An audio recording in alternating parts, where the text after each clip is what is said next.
Inside Story Uganda, real source of political updates.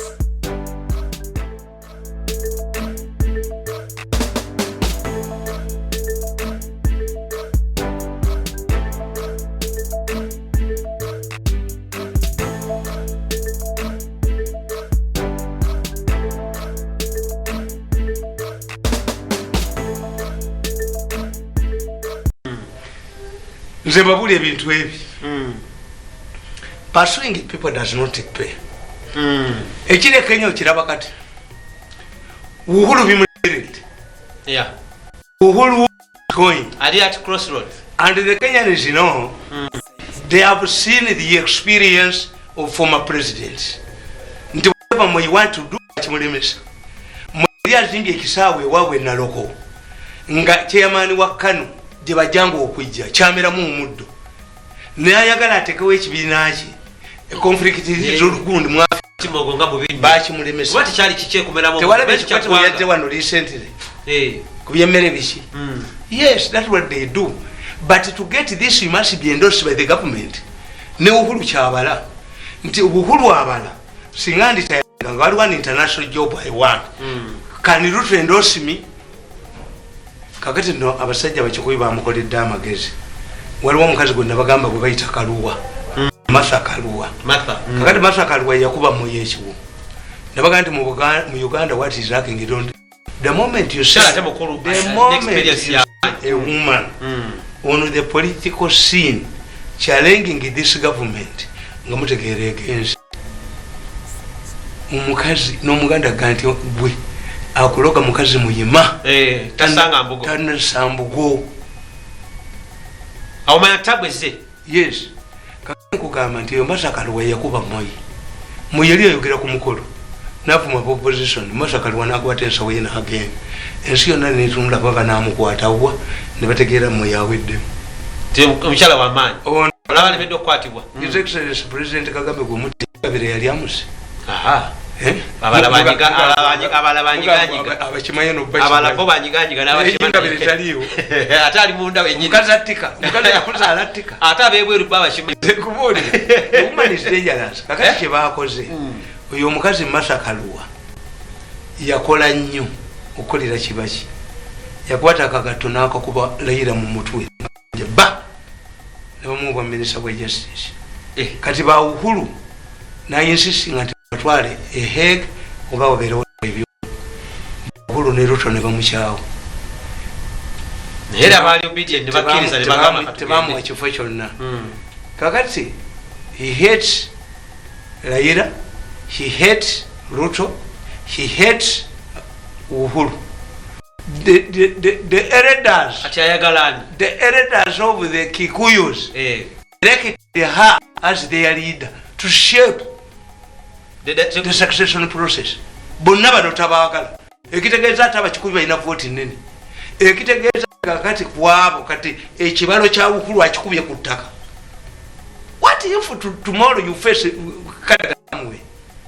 Pursuing bwe muti atajja bafaako. Don't pursue this woman. Oba yasasula emyaka 5 oba never pursue a desperate person. Oba tewali parking, leave the woman to do business there. Mwagulidde omukazi million 10 no vice president eyali owamba bali eyatabulanga minister education oyo olupo alupo president yabawa sente mu state house ezabasomesa zabulya ku meza nawulya ka bafira mu campaign nalwanyi sanze mu campaign akali minister ngayagala kubata kalya nko bani tuye pusi buno abantu buno mwe bensirikidde mwe mbogere mwati anga abantu malwaliro the president is aware ndi kimwankubira nakalema ngo mulimo go creating ama company gabaki kana amana bo bafune mu report etwala abantu webwe 4,000 Ugandans were estimated to have been killed in India alone for organic extraction. Namu mwogera mbantu ndi mulemesa sente zange mu so pursuing kakati ate singa bandika n'engenda nabadde nina gwe nyumiza ku mukyane mugante kwe Siramu abo zemba following anya ko bayina dogoma babuli ebintu ebiri fixed nti ojja kusanga yes tebetolola alaba omwezi akubira director wa sharia naye ate omwazinzi ina amukubira simu nti sorry you can see kakati nti nabbi ayina mukwano gwe namuga nti obwavu bunnuma namuga bwasa omukazi nawasa omukazi namuga obwavu nti wasoba okubiri ti obwavu bunnuma nabbi nti wasoba okusatu omuntu ali obubi atakyalakyalya owokuna nabbi yabuuza mu muzikiti bwempulira bakanda bange okojjangesobanga nti owokuna yajja neŋamira yagaggawala akamamata nga ne muzikiti takyajja mutawaanyi. So why don't you if you fear a rich mirundi, why don't you practice with a rich mirundi? Oyinza okusanga takubyewo muzikiti nga ne professor yabagamba bamugamba professor yabagamba tianti atuvumanyite but highly intelligent man yomu kubakulinga eggwanga lino professor psychology president yamumanyi tamanyiddwa nnyo talabika naye musajja mukulu yabagamba how can you complain that the baby has refused to stop crying when he is sick? First treat the baby. He is abusing you because you are fighting him. He is supporting people like Kadaga Nacho because they give him money wekubajjawo ne babajjawo omwana abakaba mukube mukatambya dduke mukubye ebusoga aligendayo kunoonya yakalulu singa bali kukuba akatambi abantu bogenza okuba because I hear these people nti bagala okuba president. All of this will surface in the future. International committee will come out abatanga abantu mu malwaliro berekwanga nga abasinga bonna bali dented bagenda kufa ludda wa because most of the people are dented era yegundi yange yenja very unfortunate amba akatabo kano okalaba nti masters of deception mubi katabo kakadde bakafuluba kwebuzaabuza kwebulankanya buli kugunde usiddiz bulimbo bwekunala For God and My Country, written on Monday 25th November 2013. The book is a personal gift to myself to mark my birthday. Wali kumazalibwa ago zezena kuzo mwezi ezo 25 nalika bili emeka 13 nabagamba nti abantu bano bemulaba kimuva balaba bano ono wabukedde ng'ababonyaabonye tegeera kakati omukazi ono mukamu lwakyamuleeta how do men believe how would you believe ng'omusajja omugenzi omugagga alese mukazi wo mu bintu what comes into your mind kubanga kiba kitiisa mwami tamale omusajja bakola budget nga n'ennika z'omugole mweziri but if you read in the meeting tineka z'omugole za million what do you omutima gufokasingera ku kinga owulidde ekigambo nnika kakati singa omusajja azigula singa abaawo omusajja azigula n'omukazi n'asomako tinika zenayambala ono ye yazigula kakati ono wabukedde is fighting muhwezi. Why? Muhwezi has refused to succumb to pressure okutasegirinya ne banne ab'ebijambi. He stood up muhwezi nga bayita mu politics otafire babadde bamutira mu kakiiko the same this man ikulu bya alemera mu mawulire gano Sebowa ne ziri bagwa. They are victimizing something. Yes. To the moment you stand in their way, they attack you. Ruboked. Muhwezi is attacked. His wife must be seen in a bad shape. Now oli musajja nga mukazi wo omusajja yamuteeka mu oyobuked. Kulubyo Sebowa okumanya kulubyo mubi wana obo bubi nnyo.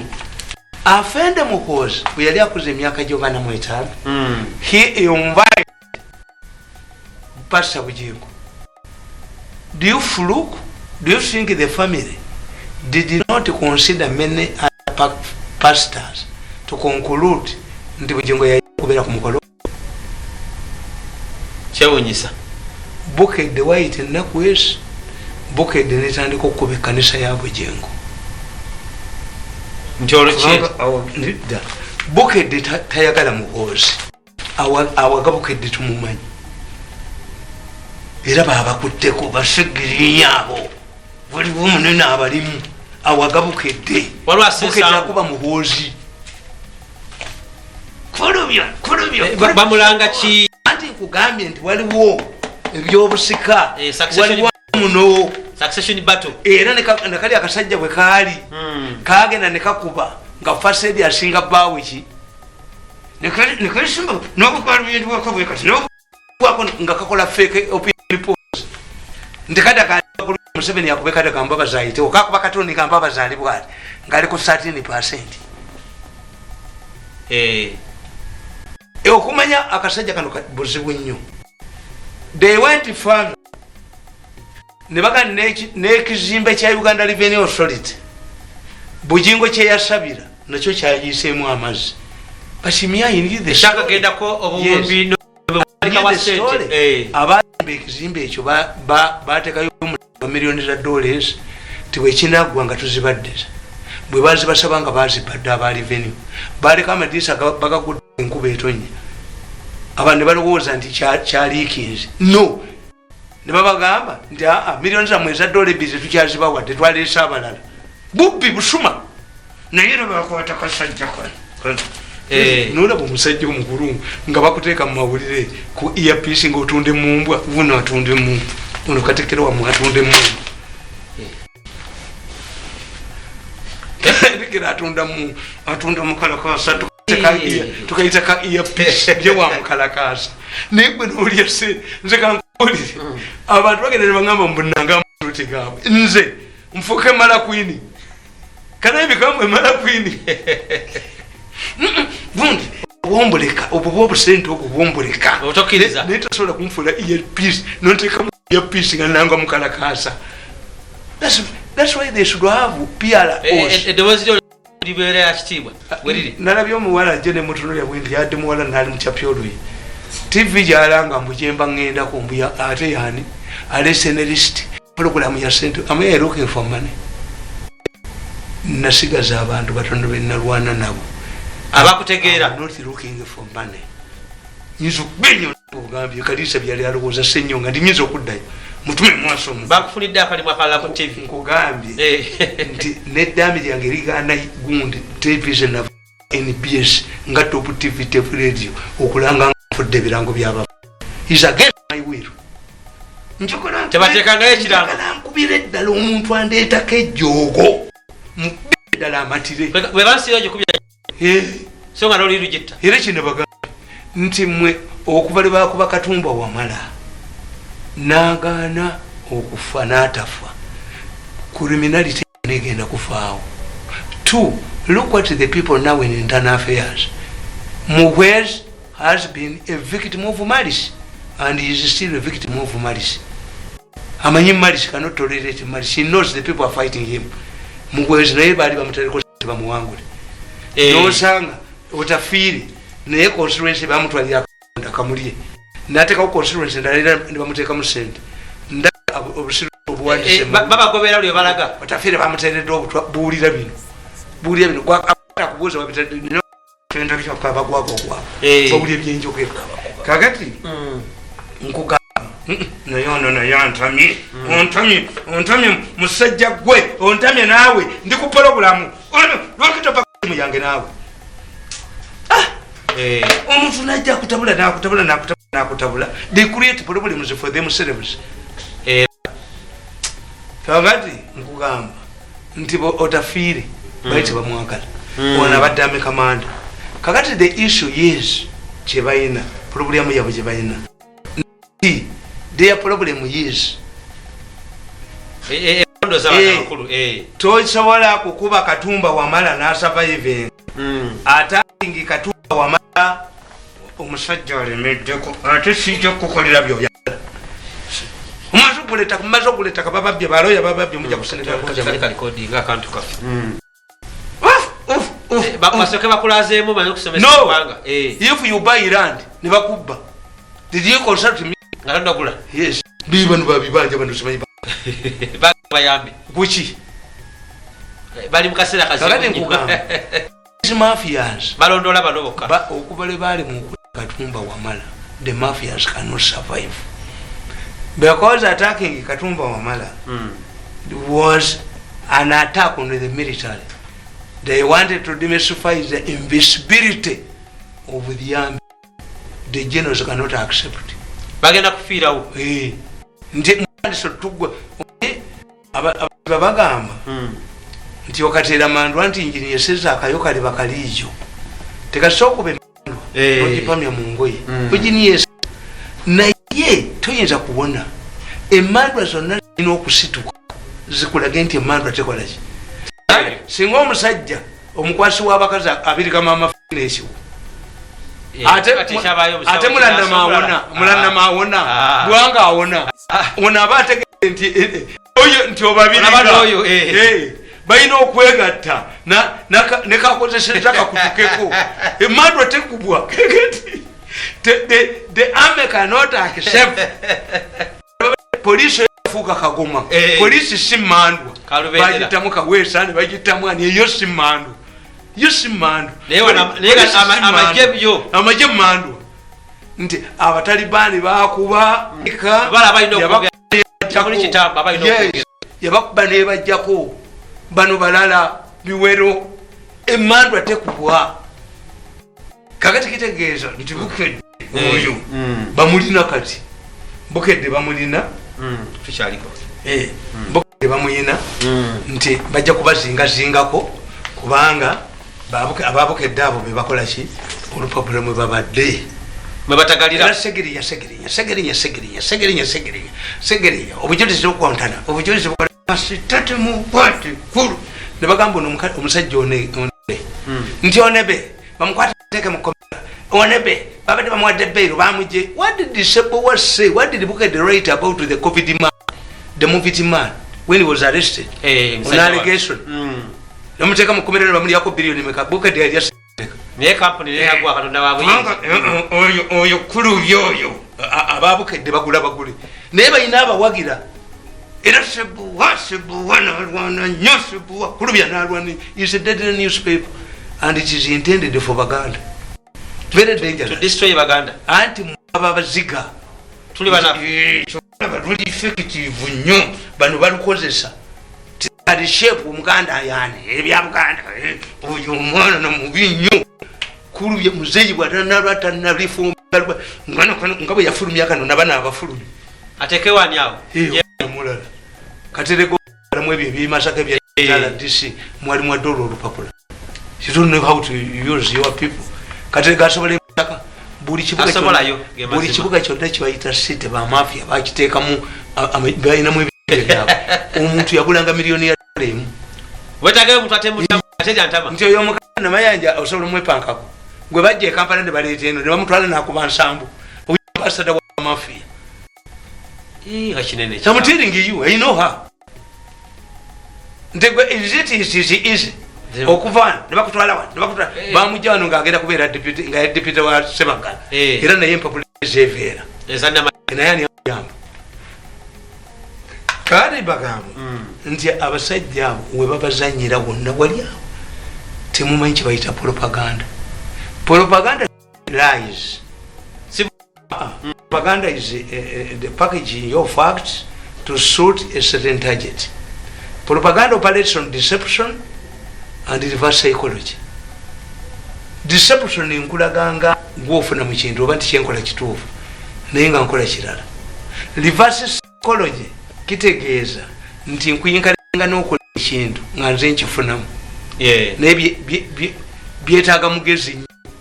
Ekigambo ekyake tulina ekiwumba bino byonna tukiyita imperialism. Imperialism kitegeeza nti omuntu akwata obwongo bwo nabuteeka wa nakufugira nti whatever happens in Rwanda is correct. You admire Rwanda so nga tenga bokebera mu nyumba yo temuliimu kintu made in Rwanda. Mere Uganda yes temuli toina kyokosa kiriko made in Rwanda. Our second largest partner trading partner has been Kenya, being replaced by Tanzania because of which of the gold we have. Fetu bisomo naye ate Kenya temujityanga gundi mutwala amajja amavundu ne mutwalayo Kasooli y'omuvundu ne mutwalayo golodi y'omuvundu. You don't consider this country as your serious partner. Our largest trading partner is Kenya. But imperialism ebagamba nti Rwanda yesinga. Ne mu nyumba yetu muli mu made in Rwanda. Ne ekyo Rwanda yakikola etya? Anti nkubudde tukita imperialism. Kukwata bwongo. Omuntu akwata obwongo abuteeka abantu. Of imperialism zezino. Nabagamba nti tools of propaganda. Waliwo kye tuyita bandwagon. Fenga abaganda.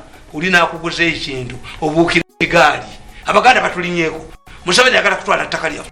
Ekyo tukiyita bandwagon.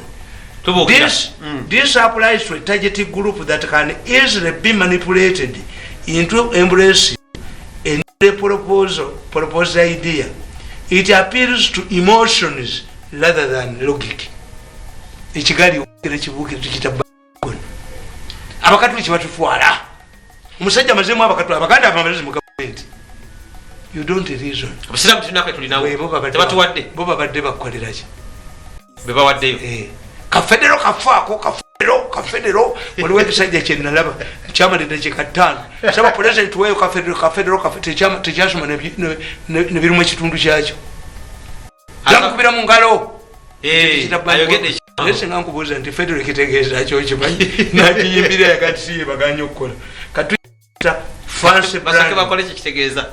Fancy branding, this is done to create impression that certain personalities are more gifted than others. For example, the Ugandan media uses this tool to enhance political mileage to particular individuals who in turn can influence the target group. Bagenda babafuula nti professor oyo mugezi nnyo ona nga mawulire gakikoze kakati you don't to believe oyo mirundi yasinga bana abemenga abasoma yabasinga okusoma oyo mirundi yabasinga okusoma kakati ekyo when former minister and presidential candidate Jabir Bidandisari opposed the amendment of the presidential committee provisions of 1995, the media branded him a veteran politician. This would create an impression that his position on the matter is out of national concern, not self-centered. Veteran politician. Yabivaako. Ekyo tukita atanonya kifo. Tukita baptism oba ne mukoli. Professor. Somanyi bano kakati ani bano professor ngabo Kenya babayitani umukenkufu. Umukenkufu. Akensa. Ate how can you professor nga tuli mu university? Professor is a university title. Okuja ina doctorate to Dr. Kiddu Makubuya. A professor is a university title. A teacher at the university level is a professor. What is now? So name tagging ya kufisa abantu. Teyamba. Kati de gamba. Nti bidandi yatugamba ti gwanga lijja kutabukanga tujje wotamuli telyatabuka. No? Telyatabuka. The veteran politician Bidandisari. The media in Uganda has also categorized personalities that are intelligent, the usual intelligent, and to the contrary. Those who are intelligent. Those doing the reverse are traitors. Government to the opposition are patriots. Above them, joining opposition. Babera patriots. Bazira. Bagala nyensi banansi ne bajeno baba kuzebukuze. Bana bagala ensi ya patriots bo bagala ensi yavudde mu government n'agenda mu opposition. Those doing the reverse are traitors and do it out of private monetary gains. Whenever the media wants to use somebody, it creates a name for him. I remember terms like the incorruptible judge. But who never sentenced somebody for corruption during his career. There was also a computer wizard. Computer wizard. Computer wizard ngakundita mumanyi. Bill Gates. Atamanyi nsambu. Nsambu akolaga ne Bill Gates. Nkugamba nti there is a computer wizard who failed to name omusajja ono simanyi kiri ku musajja ono atejja mukolera ayo not work for nedda akajanja kamuyitiridde simugamba kontigenda okuleta kabakabe why didn't you consult me legal kali there was a computer wizard who failed to manage a university. There is a Mavariki John Kenny Richards, the man who has never moved any motion on the issue of federal. And there is the usually reliable Mike Mukula. Regular listeners to the Central Broadcasting Service, CBS, have heard phrases Nanta Kubirwa Sim, meaning the one who does not receive telephone calls. Nanta Bintingwa. Nanta Nyamukatebi. Kakati echo tukiita fancy branding ti omuntu mumubatiza pabuerowooza nti byayogera yamanyi nnyo bakubatiza ebitiibwa tiibwa ne bakutiisa kira kyetuyita right of belonging. This is a tool to appeal to chauvinism identity. In this method of the target group is made to believe that the matter is between our right to belong and those against it. For example, Mengo has come up with the Nsonga Songa. That this shows the basis upon which propaganda was voted. The method creates an impression that unless all of those belonging to that social group gang up to protect their values and names, their future is at stake. Kandi tukolera n'ekisembayo tukiyita constitutional tool mu propaganda balina okuteekawo ensonga semasonga amateeka kakati constitutional tukugamba propaganda is also parade some people as more knowledgeable of constitutional matters than others. For example, if this was performed by a group of people from Western Uganda, by so doing they portrayed themselves as more knowledgeable of constitutional mechanisms to wrest power from President Museveni. They intended to prove to other Ugandans that President Museveni had lost influence in his own turf. Civil society organizations like the Law Society will return to have the monopoly of understanding and interpreting the constitution, who must therefore be listened to the rest. People like Professor Kanyehamba, disgruntled university donors, are unnecessarily given wider media space in order to influence society. Tikakati wasinga Kanyehamba okumanya nalabye abamu jo bataddemu mbu omulamuzi Kenya kitukwata ko kyalangenda mu isakawa. What is happening in Kenya is not a constitutional amendment. Uhuru wanted to campaign for marketing him outside using a handshake. It was not a constitutional amendment. No. Problem ya Kenya eri nti baina tribe kingpins. Buli tribe Mudavadi alina okwesimba ku president. Teeka. He must represent his constituency. Abaluya. Gundi Musoka alina okwesimbawo.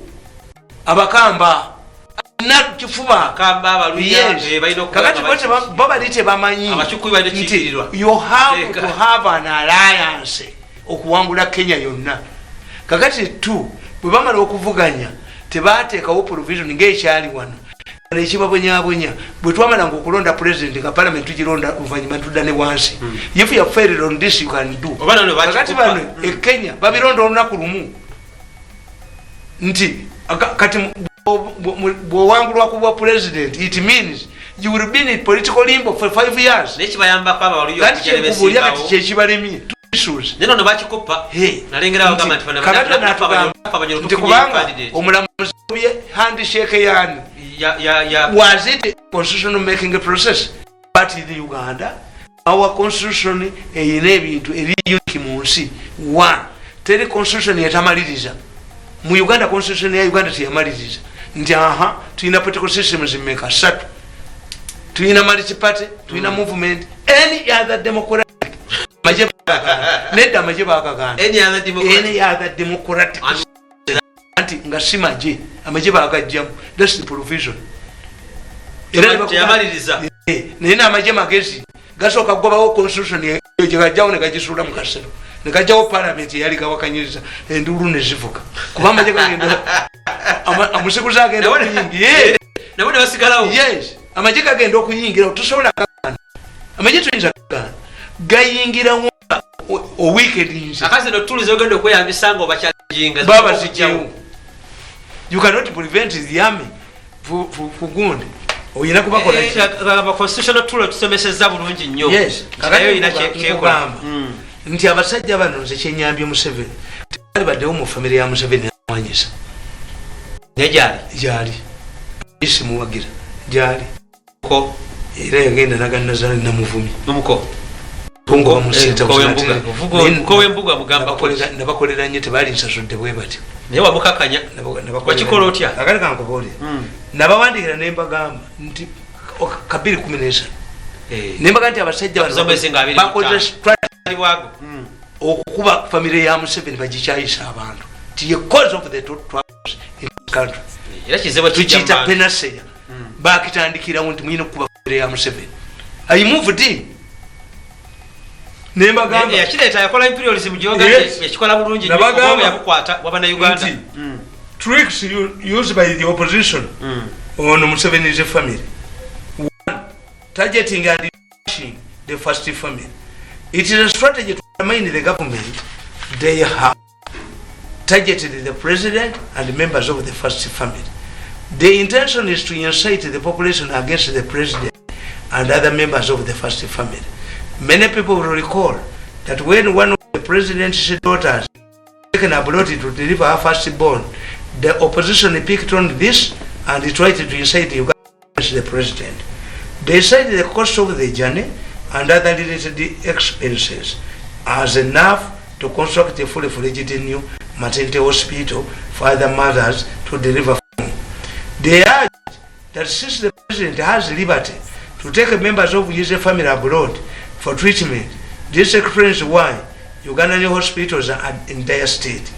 This is a lie because the NRM government has invested heavily in the health sector, which by the way doesn't stop at health facilities but cuts across other social sectors like clean water, secure environment. It should be noted that, however, good health facilities in a country can be, it doesn't stop someone from seeking medical attention elsewhere. This happens even in countries with world-class facilities and is it for a number of reasons. It could be by advice of a personal doctor, or like among Western Europe and Americans out of a desire to name the baby after the city is born in.